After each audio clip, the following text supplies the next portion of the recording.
Las divisiones étnicas, lingüísticas y tribales de África pueden superarse, promoviendo la unidad en la diversidad.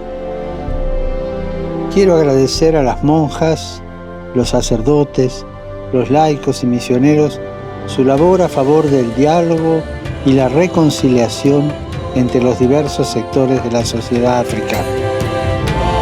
Recemos este mes para que a través del compromiso de sus miembros, la Iglesia en África sea un fermento de unidad entre todos los pueblos, sea un signo de esperanza para este continente.